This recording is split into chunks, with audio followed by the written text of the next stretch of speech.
Next up, Megan, agenda item resolution 20-09-185B, supplemental budget adoption and making appropriations.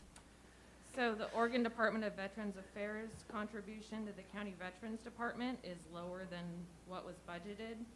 The grant requires the Veterans Department budget to match what they will be receiving.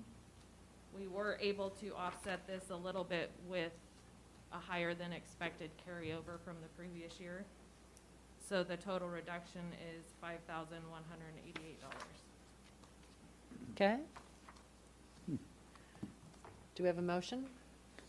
I move we approve and sign Resolution 20-09-185B, adopting the supplemental budget and making appropriations for fiscal year 2020-21. Second. Discussion? All those in favor? Aye. Aye. Opposed? Motion carries. Thank you. Thank you. Charity? Charity has safe dividend check for policy periods ending in 2019. I would like to request approval to deposit the dividend check from SAFE into the general fund. Madam Chair, move to approve the deposit the dividend check into the general fund in the amount of $104,786. Wow. I second this. And then also. Wait, hold on just a second. Okay. Discussion? All those in favor? Aye. Aye. Opposed? Motion carries. Thanks. Go ahead. Okay, and then I also wanted to bring up the fact that Oregon Health Authority set out some new guidance on October 19th for face coverings. The new guidance, from what I can tell, they are not recommending face shields anymore. They are, Unless they're in addition to a mask, just not face shields alone. yes, unless there is some kind of reason for it.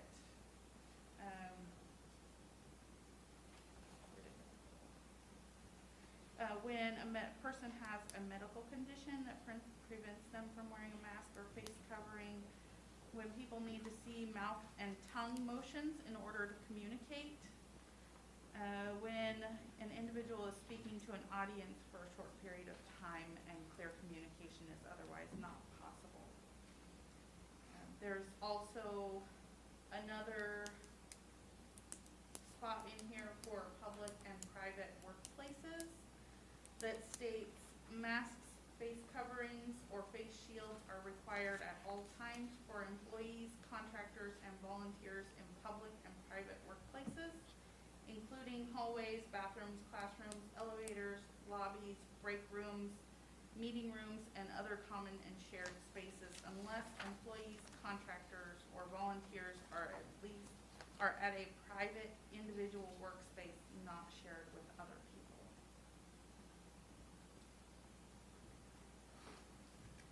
With that, I was thinking that probably some of the employees in common areas may need to start wearing masks Mm-hmm. all day. Yeah. So, I think, however much time you need to go ahead and digest the guidance and then send an email out to staff letting them know. Okay. Yes. And first send it out to the managers, the department heads, so they know, and then out to everybody. Okay. Do you think? Yeah, Wanna handle it different? the only thing that, and I just briefly glanced through it, so yeah, take a little more time to digest it, but the only thing that presented a little bit of an issue is that they used the language, we strongly recommend that all indoor employees wear a mask, but if you can maintain 6 feet and you're not in a common area, you don't have to. So, it sort of leaves it as a judgment call as to whether you're going to do that in your workplace if you can maintain the 6 feet. But Right. the language strongly suggests, it shows that they're urging people to do it. My inclination would be to say, hey, if you're in a common area, if you're in the restroom, you wear it. If you can maintain 6 feet, I think that maybe department heads can decide whether in their particular office space they're going to say you wear it all the time or not, if that, Sure. if that makes sense, that's what I would be inclined to say, so. Sure, that makes sense. Commissioner Marion, do you have a thought on this one? Well, just thinking about somebody who is behind closed doors in an office, but that person regularly, let's say, greets people for whatever reason. Would they be required to wear the mask all the time, or just when people come in to ask questions or get direction? I believe that in that case, if they were in an office by themselves, they would be able to not wear the mask while they were there by themselves, but if they were to allow someone to come in, Mm-hmm. then they would need to put a mask Okay, on. all right. Which is where I But- think if Charity had a little bit more time maybe to look at, that mask guidance just came out this morning that I saw anyway, But let's say that person is sitting there and they're like maybe yesterday. 10 feet like you and I are, would they still require? Well, I saw It's just conflicting recommended. parts in there, It's because there was the recommended part or- about, that Nat talked about that says strongly recommended, and then there's another spot that specifically states public and private workplaces that they're required at all times. Huh. Seems confusing. Yes. Yeah, and we'll look at it closer. I think that they're required at all times in public and private workplaces to the extent that, you know, there are areas where people are dealing with the public. Or that's how I read it, but maybe I'm wrong, so Right. we'll go through it. Where I'm going is I don't want a lot of complaints and, about it, and OSHA complaints and various other kind of complaints that, because this is kind of not really clear about the guidelines. I don't think any of us want a lot of complaints. No. So, Yeah. anyway, if we could get it cleared up a bit more, that would really help. Thank you very much. You're Thanks. welcome. Melissa, before Charity leaves the podium, I'd like to recognize her and all of our department heads, elected officials, and employees who have worked so hard Mhm. to improve our safety record, and to the point that got this dividend over $100,000. And Right. add It's that exciting. to the other dividends that we have received in the last 2 years, and what does it add up to? We've got to be pushing $1 million, Yeah, I would think, yeah. over $1 million, I think. And I think it's important to talk about what the dividend is. I You mean, go it's- ahead and do that. Well, I mean, it's not just a windfall, it's something that we get when our claims come back lower than what they're projected. So, So over the last 2 years, I think it's pushing $1 million, and Mhm.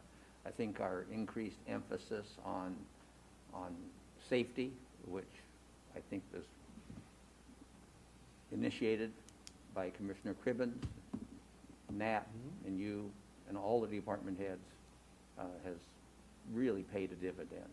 Mhm. And you need to be recognized for that. $1 million is hard to come by in this Yeah. county.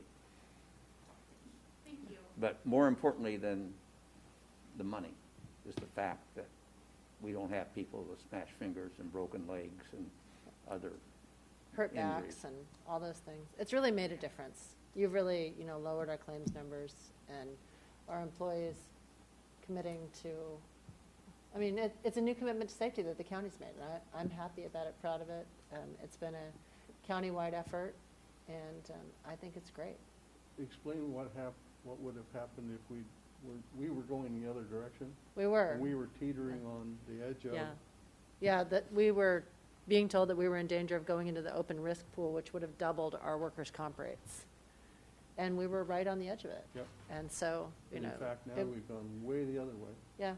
As a matter of fact, I'm good. I was gonna be a wonk there for a minute, and I Our will, payments are- anyway. Our payments are based on past history, Yeah, but with current history, that's where we're getting our rebates back, because we Right. have less claims. it's a 3-year rolling average of Yep. our claims, and we are below 1 for the first time in, a long time. Long time.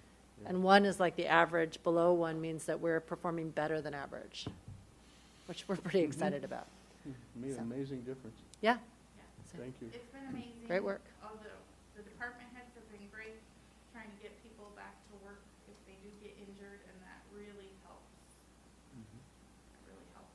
Yeah. So everyone's been doing a great job. Great. So for Thank God's you. sakes, don't slip off the curb and sprain an ankle on your way out of the meeting. I do notice, speaking of that, I do notice with the mask up there by my eyes, I can't see down. I know. I cannot see down. It definitely makes I peripheral gotta- vision tougher. Either put my head way down to see what's going on, or I gotta pull it down over my nose, past my nose, to see where I'm stepping, like going down the stairs and things. Yeah? Yeah. So there's not, these masks have some drawbacks as far as safety goes. I've recommended, we did have someone trip and fall, and we recommended that they use the elevator or try to change the type of mask that they were wearing. Was it somebody at Coos Health and Wellness? No. Oh, just curious. All right. Thank you. Approval of policy on employee benefits while on leave status. Okay, so I just received an updated version of this where there were some corrections made, but Yeah. I don't really, Caroline said we can table it if we want. yeah, I She's- don't understand what the corrections are, so I couldn't Okay. say one way or the other whether they make sense or not, so. Yep, Yes? ask her. Yeah, Sheriff, go ahead. I spoke with Carolyn, the changes were the change in anniversary dates under those who are called up to military service, which is the change, you cannot do that. We're obligated under federal and state statutes, if people are called up for military service, you cannot change their anniversary date or Yeah. change the effect. Mm-hmm. So the changes she made were just. An exemption? Yes. Okay, well then that's, this is with the update. All right. I just asked her if she wanted to call in to. Hi, Caroline? Yes. Hi. Good morning, everyone. Good morning. We just got to your agenda item, approval of policy on employee benefits while on leave status. Yes. Would you like to talk about it? Nat was just getting ready to cover it, but then I remembered we have a conference call line. All right. So I drafted this policy just because it became apparent at some point that perhaps employee benefits while on leave was not being treated consistently in the past, and so I decided just to put together a policy for treating it going forward. Eventually, if this policy is approved by the board, this will be something that will go into the new employee handbook when it is drafted. And then in consultation with the sheriff yesterday, I added the wording in yellow that was distributed earlier this morning, that just clarifies what the position is for employees who are deployed overseas. Okay, thank you. All right, I move then that we approve the Coos County policy on employee benefits while on leave status, effective October 1, 2020. In a second. perfect. All right, discussion? All those in favor? All right. Aye. Opposed? Motion carries. Thank you, Caroline. Thank you, everyone. Thanks, Caroline. Contract amendment with Right-of-Way Associates. Nathaniel. Well, this might be one of our longest contracts we've had in existence. Dave Feinauer, Right of Way Associates, requested the contract extended. There's still a few matters with regard to the pipeline that hopefully can be finalized. The amendment extends the term to June 30th, 2021.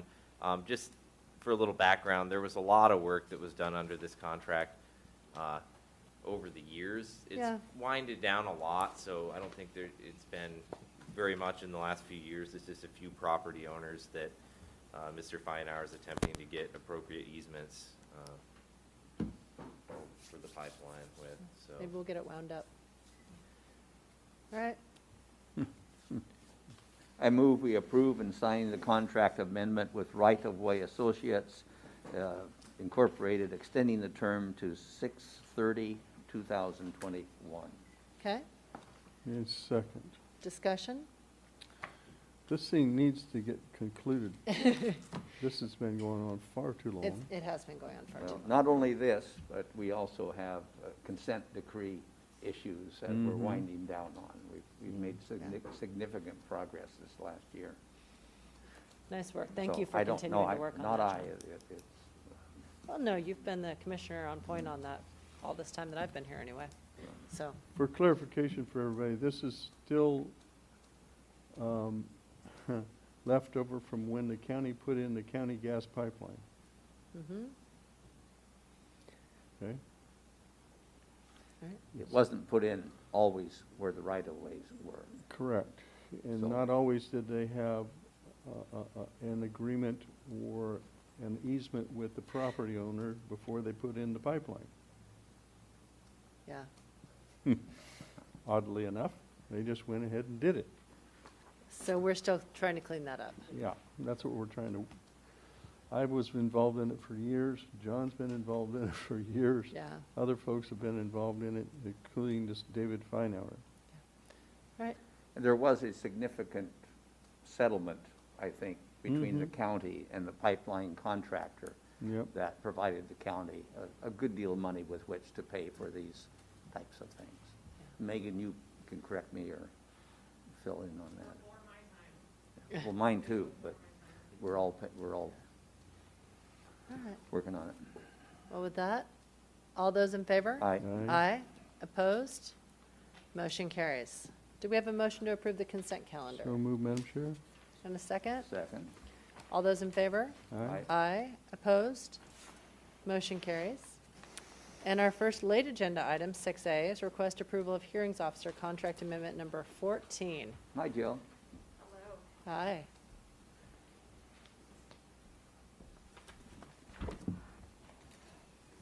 So the reason for the amendment is because we received an appeal and an extension of an application that's been approved. So we need to amend the contract in order to have the hearings officer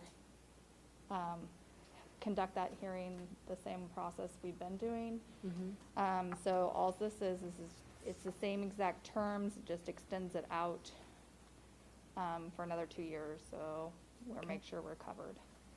Right, do we have a I motion? move the board approve and sign attached amendment number 14 to the hearings officer contract. A Okay, second. discussion? All those in favor? Aye. Aye. Opposed? Motion carries. Thanks, Jill. Thank you. All right, bid for after-auction property to adjacent property owner.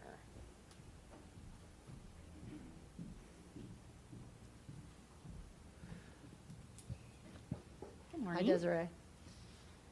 So we had parcel number 8 that was on our auction list that sold to a winning bid at the auction. They therefore forfeited the property Monday morning, said that they changed their mind, and then forfeited their $500 deposit. The surrounding landowner came in the next day and told us that they thought they had owned that, and after reviewing the information going back several years through deeds, there was no indication that that should have been theirs. It was very clear that people had purchased it. It was some deed writing error at first that created the parcel, but then it was bought and paid taxes on up until 6 years ago. So it was a legitimate purchase on their part, but the adjacent landowner that surrounds it is Mahaffey Tree Farm and thought he owned it the whole time. So he would like to put in an offer and purchase that property. His offer is for the $375, which would be the 15% of the minimum bid, which was $2,500. So I guess in addition to the $500 deposit we already got, that would be like $875 we're clearly getting for that property. I do have a picture if you'd like that of the, that's the parcel in question, and Yeah. everything around it is owned by Mahaffey.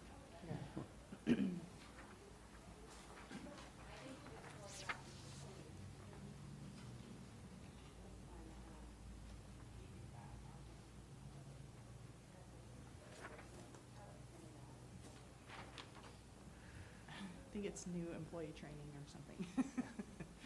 Well, it will clean up the issue if Mhm. we Mhm. approve this. So do we have a I motion? move we accept Mr. Mahaffey's bid of $375. I second. Discussion? All those in favor? Aye. Aye. Opposed? Motion carries. Thank you. And then you have another one. I do have another one. So parcel number 1 that was on our auction list was a home here in Coquille. I have pictures here. This parcel was also sold at auction. No other bidders at the auction bid on it, and a gentleman put a $10,000 deposit down on the $35,500 that the minimum bid was. And then called Thursday and said that they weren't sure they could make it down in time on Friday by 5 o'clock, and that they understand they would forfeit their $10,000 and just weren't interested in paying the rest of it off. So we retained the $10,000, which astonishes me. We do have a bidder that would like to purchase the property for $6,000, which is more than the 15% minimum that we would accept. And so in addition to the $10,000 we've already gotten for the property, would make it $16,000 for that.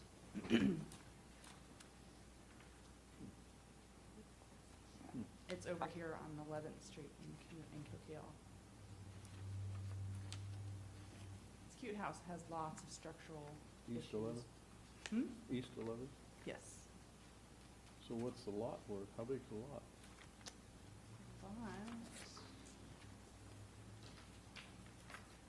Let's say if they went and demolished a house, and these prospective buyers, and They've stated they're willing to repair the house, not Mhm. demolish. They would like to keep it intact. The neighborhood is a nice neighborhood. It's the only eyesore in the neighborhood, and Uh-huh. so they would like to finish the foundation and restore it to its former glory to, make the neighborhood nicer, because it's near a school and yeah. How big is the lot? Desiree, I'm inclined on this one to hang on to it and Yeah. put it back up. Yeah. I think Yeah. that That's why I'm, we may be able to get a little more for this. yeah. Okay. And then also, we have kind of a close relationship with the Nielsen's. I want to make sure that no one's, Correct. I mean, they're the people that have cooperated with us and helped out Absolutely. by taking care of these properties You're looking at for the pretty size? reasonable prices Oh, I didn't, in terms of demolition. yeah, I didn't realize it was the same one. So I think just the optics would be better if we put this one back up for auction. Okay. Mhm. Okay, It's agreed. 40 feet wide by 100 feet deep. Oh, Here's the. it's pretty shiny. Okay, yeah, good. Or sold it for more. Okay. Mhm. All right. Thank you. All right. Thank you so much. Thank you. Thank you. This one? Thomas on the, Oh. Thomas, okay. perfect timing. Hi, Thomas. Approving intergovernmental agreement with Oregon Judicial Department. All right, Yeah. so this is a proposed IGA with the Oregon Judicial Department for the relocation of the state court facilities that are currently in the North Bend Annex to the Coos County Courthouse in Coquille. The IGA provides that OJD will provide $125,000 in funding for the project once we have procured a construction contractor, while the county will be responsible for those expenses exceeding the $125,000. We would also be responsible for the design contractor. The project will contain several phases. First, the North Bend facilities will be relocated to a temporary location. That will be the space that was once housed the Coos County Law Library.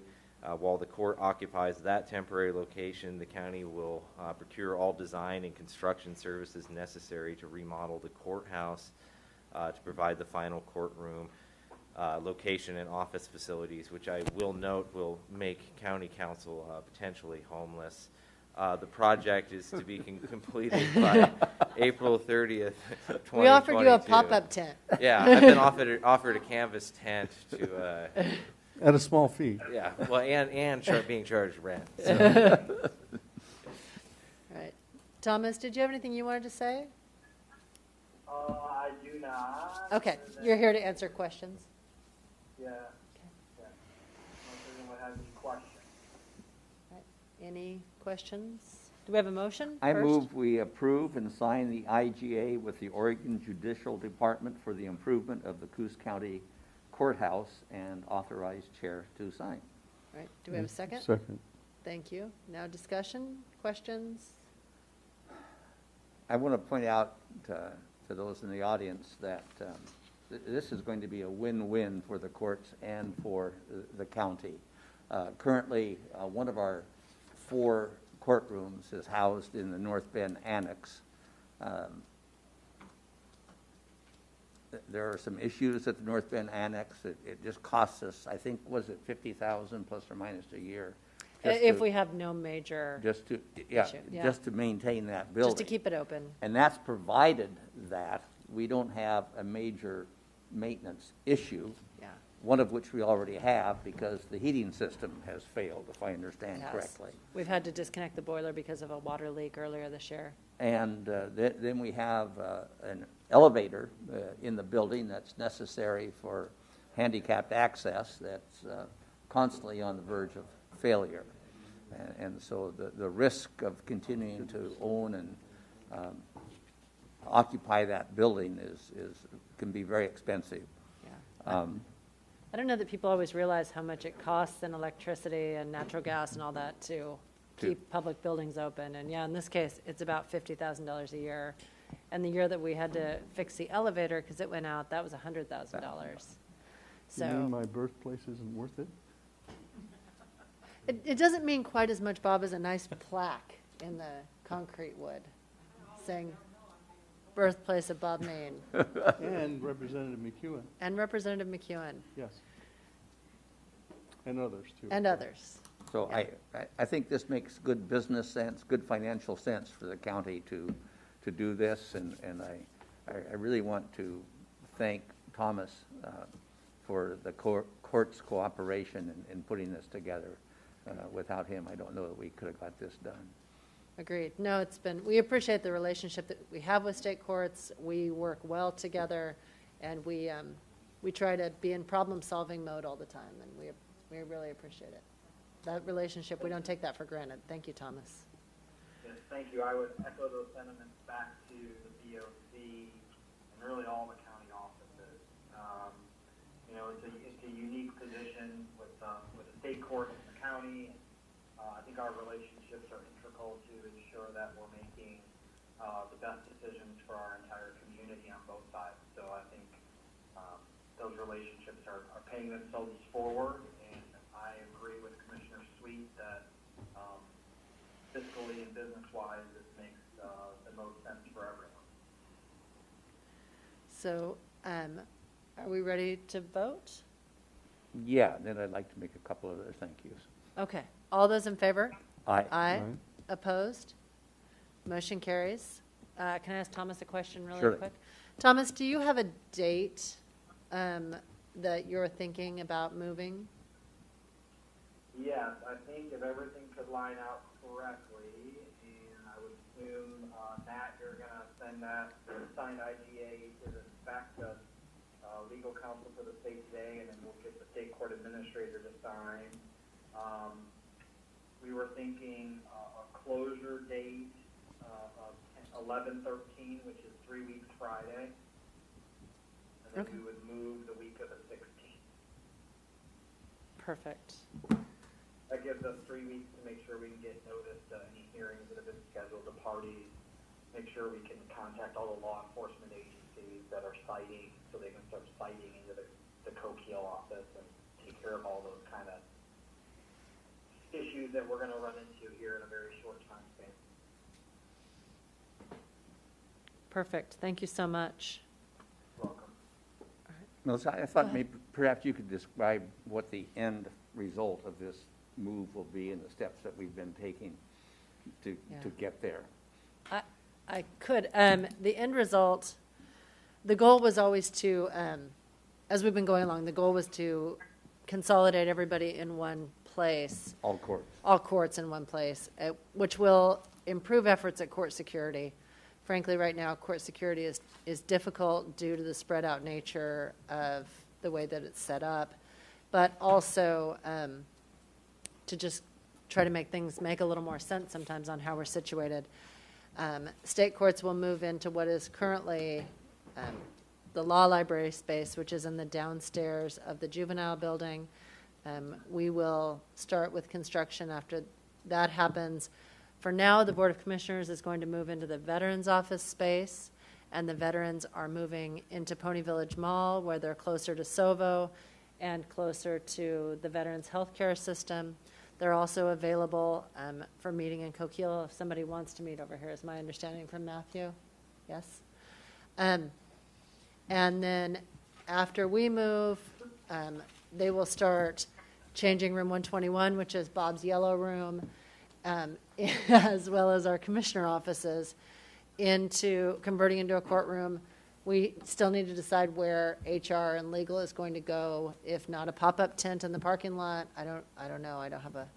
And I will note that they actually took pains to put into the IGA that they would have some say over what color Yes. things ended up. I think because they saw the color of that room 121, I think. It does lead me I to. assume that means Yeah. not yellow. I think that made them question our Code for judgment not when it came yellow. to colors. Yeah. Very sunshiny yellow color. There you go, cool. Post-it note yellow. See, Sunshine, yellow. sunshine yellow, Bob says. He wanted a cheerful color. That was how we got there. So, That's it, you did. Yeah, Thank you. okay. I just thought it warranted an explanation of what our goal is and the path forward to that goal. yeah. And so if anyone has a wall tent, they could loan us to house county council, we'd greatly appreciate it. Yeah. And safety too, so don't laugh. So we are having a work session next week to talk about where everybody's going to move to. Still a work in progress, but we're trying to move as fast as possible because of the simple fact that there is no heat at the North Bend Annex.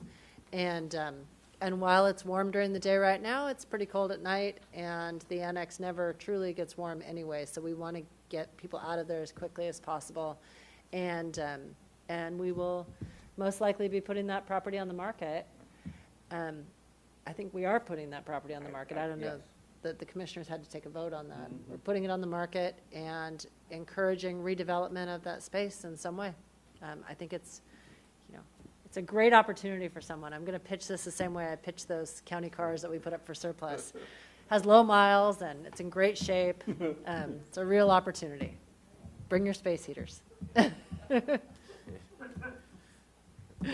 right, with that, do we have anything else on our, that's our last agenda item. With that, it's commissioner comments. Desiree maybe had a question. I said I have a place for Matt to go once Jill gets rid of all the files in there. Yes. Put it in there. I know, The that's, timing isn't going to work quite right. You know, how often does he look outside? on the other hand, there's a house Well, on, yeah. there's a house on East 11th Street, which happens to be Oh. available right now. Not too bad, yeah. See? Yeah. Things develop, they come along. Daniel can come down, I'll push a desk in my office. There you go, hey. Problem solved. There you go. Yeah. See, ask and you shall receive. You just have to put it out in the universe.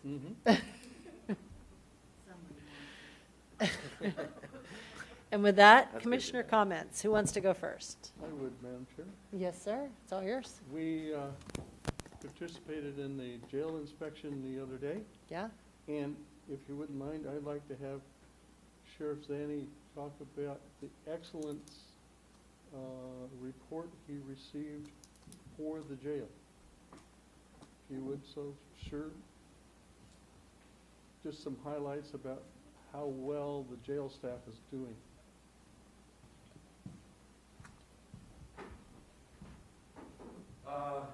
We had our annual inspection by the Orange State Sheriff's Association. We also had, as most people aren't aware, the grand jury is required to do an inspection of the jail, and the Board of Commissioners also required to do an inspection of the jail. Of the 319 points that are required to be reviewed, we got passing grades on 317, a compliance on one and a non-compliance on the other, and that is with having interpreters readily available, which is difficult in the rural community to start with. So we're still working on that one. It's quite impressive, the fact that the inspection teams were just blown away by not only the cost of our meal service, but by the fact how it's cost saving, and the fact that our kitchen was so clean and organized and prepared and everything.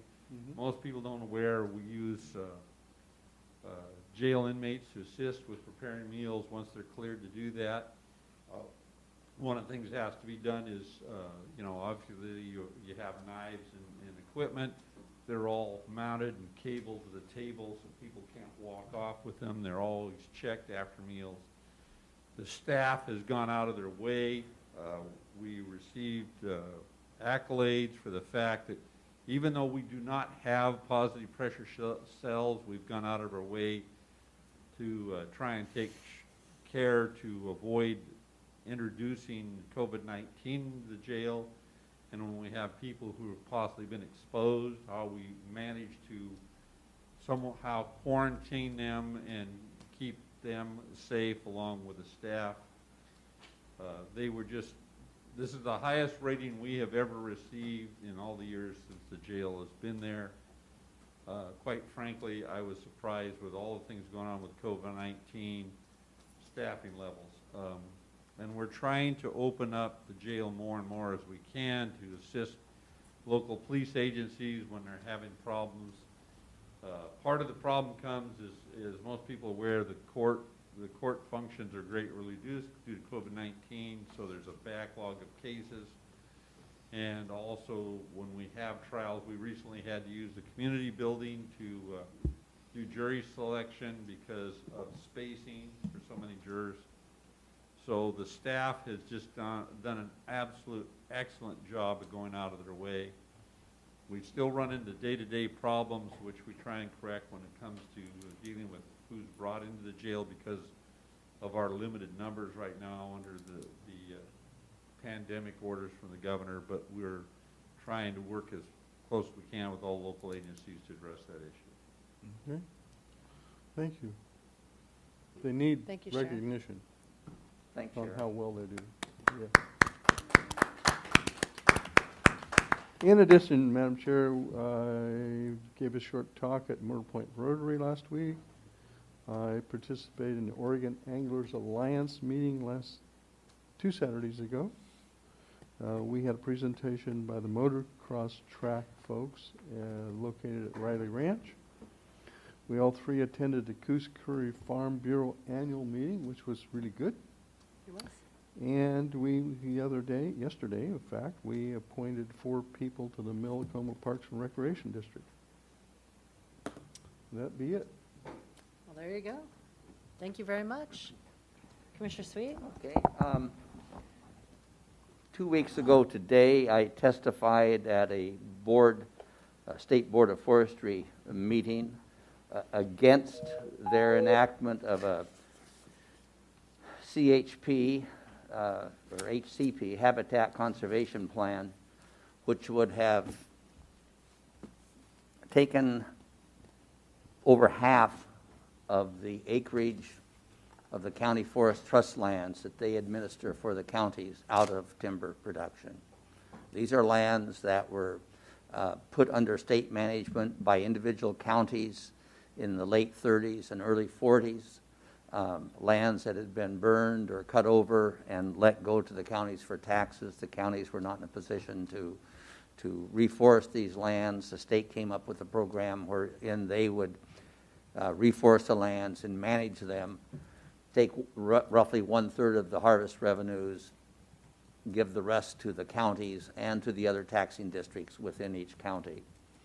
Over time, they changed their management so that it ultimately got to the point where the Oregon Department of Forestry wasn't selling enough timber to even continue paying for management of the lands. So they've come up with a new management plan which further would reduce the revenue. It doesn't make sense, but nonetheless, the counties pretty much all protested this. The Board of Forestry responded by going right ahead and approving continuation of negotiations to establish the Habitat Conservation Plan. So that's an issue that's still hanging out there.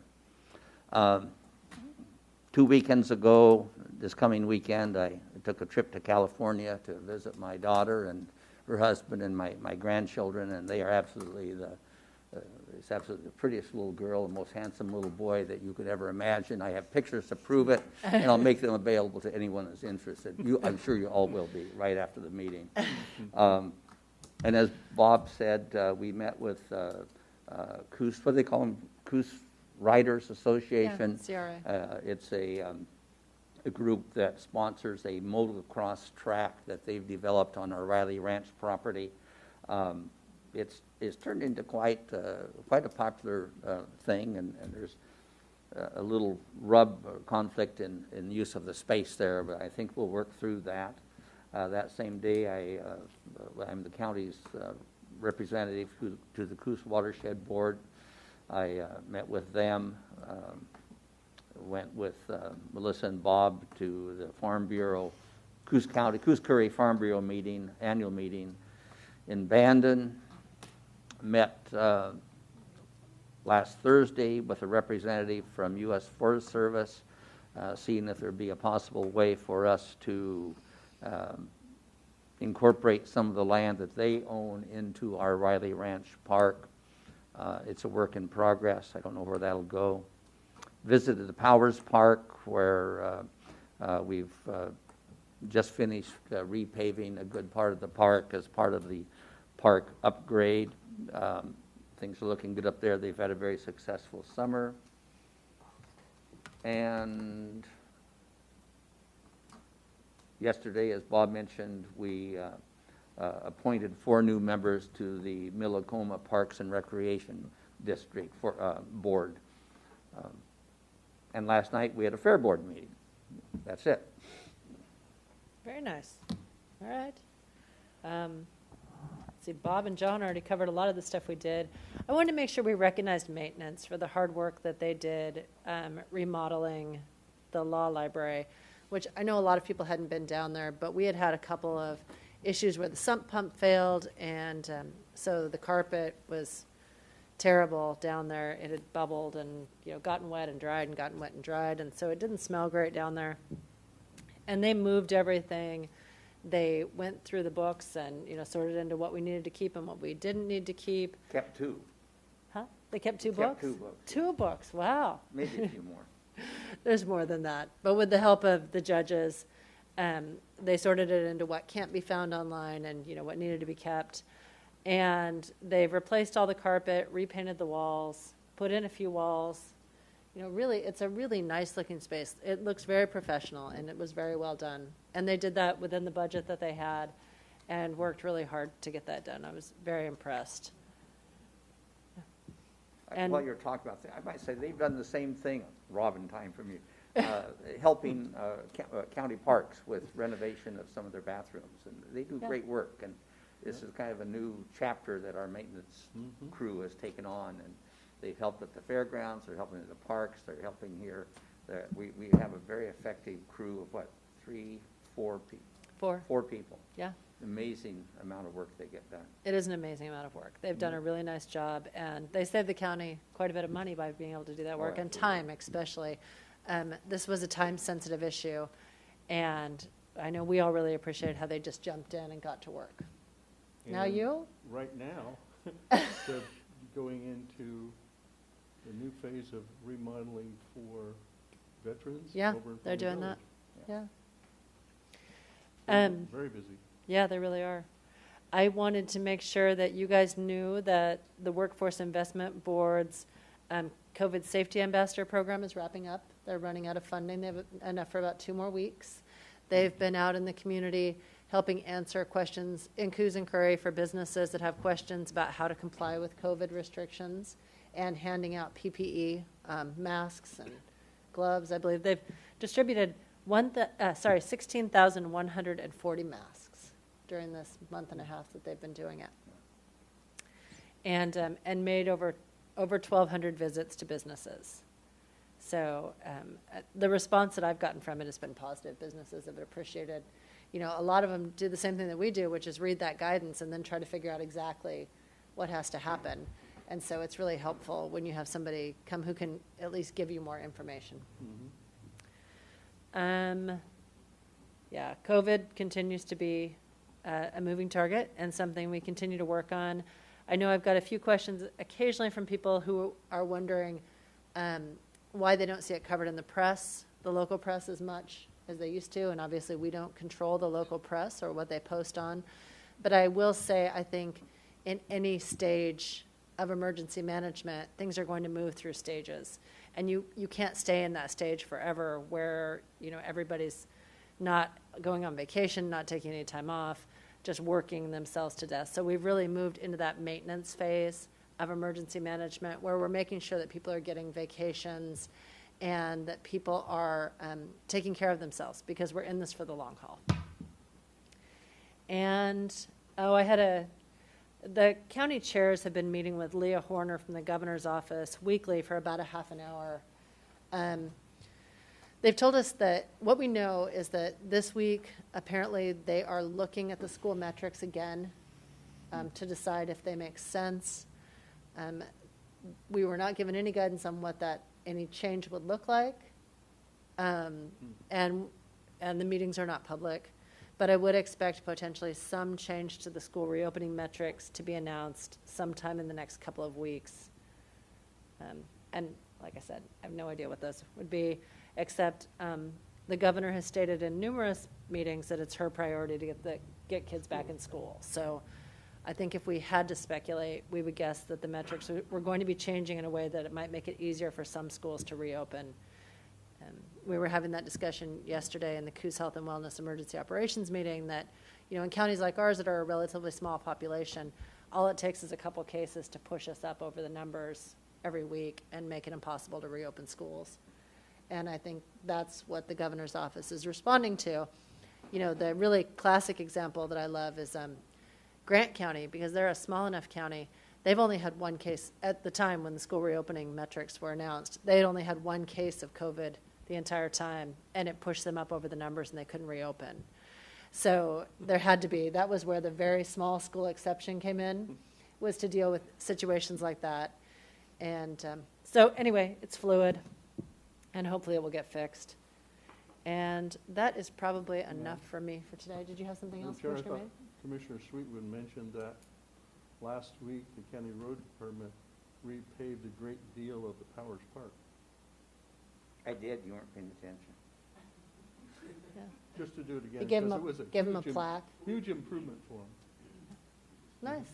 They've been questioning and asking when it was going to be done for several years that I'm aware of. Did they Yeah. take out that booth too, to make it easier Yep. for people to get their Taking the trailer booth through? out, So Right. all the it's, booths. if you go up that way, stop into County Park and Bassendorf. look at it. It's Oh. a big improvement. Why'd they take the booths out at Bassendorf and Laverne? They were in the way, Oh, all right. weren't Good. being used. Yeah, I never see anybody in them. I just No, was it curious never about. was. Did you go up and look at the No, paving at the I park? was there the day before. Oh, they- that's right, 'cause that's it- right. Okay, It rained and they didn't pave, so I was there a little early, so I haven't been back. okay, I intend to get back there. nice. The other plug I'd like to give our road department is for doing the administration, getting the bids, the design of the safe route to schools along, what is that called? Central? Yeah, Between it the looks high great. I school- drove down there the other day so I could see it. It's amazing what they're Yeah. doing between the high school and the new Winter Lakes Winter Lakes, Winter Lake School. in Yeah. Coquille. It's Yeah. a major upgrade. yeah. And growing up in Coquille, we always just walked along that Oh, I could shoulder. imagine, And there were yeah. accidents occasionally. Lucky and- all of you grew up. I know, it's a good thing that they fixed it. Log trucks used to regularly go through town. They did, yeah, before the bypass went in, yeah.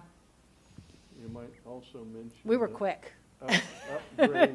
Upgrades to all the ramps and other